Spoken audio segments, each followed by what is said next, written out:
नमस्कार मित्रों, अभी हमारे भारत देश में दो ही दानवीर का जन्म हुआ।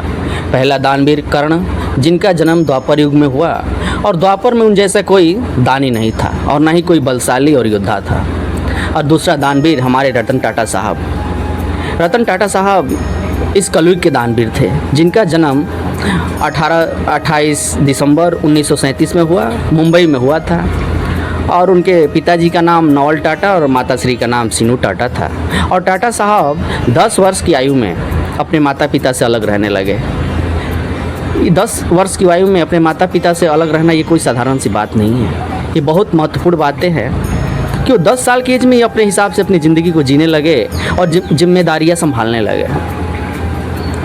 ये बहुत दुख के साथ कहना पड़ रहा है कि रतन टाटा हमारे बीच तो अब नहीं हैं, लेकिन वो इस देश के लिए जो त्याग किए हैं, जो कार्य किए हैं, वो शायद भुला नहीं जा सकता है। इस देश के 140 करोड़ नागरिकों के दिल में वो आज भी बसे हैं और ये जब तक भारत देश रहेगा, जब तक इस देश में भारतीय रहेंगे, तब तक वो सारे भारतीयों के दिल में टाटा साहब अजर और अमर रहेंगे।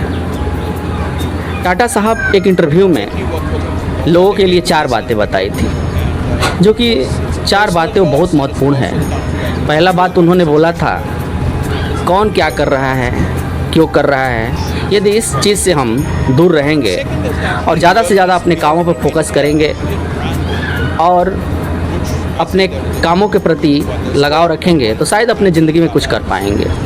और दूसरी बात जो उन्होंने बोली थी, अपने आप को खुद स्पेशल समझकर जीना शुरू कर दो, क्योंकि भगवान ने इस धरती पर किसी को फालतू और बेकार समझकर नहीं बनाया है। और तीसरी बात उन्होंने जो कही थी, इस दुनिया में किसी को बेकार नहीं समझना चाहिए, क्योंकि बंद घड़ी भी दिन में 2 बार सही समय बताती है।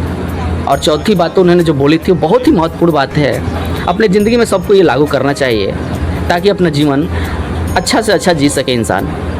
चौथी बात तो उन्होंने जो बोली थी, ये ख्वाहिश मत करना कि सारे लोग आपकी प्रशंसा करेंगे, बस ये ख्वाहिश रखना कि आपके चाहने वाले, आपके घर वाले और आपके माता पिता आपके ऊपर नाज करें।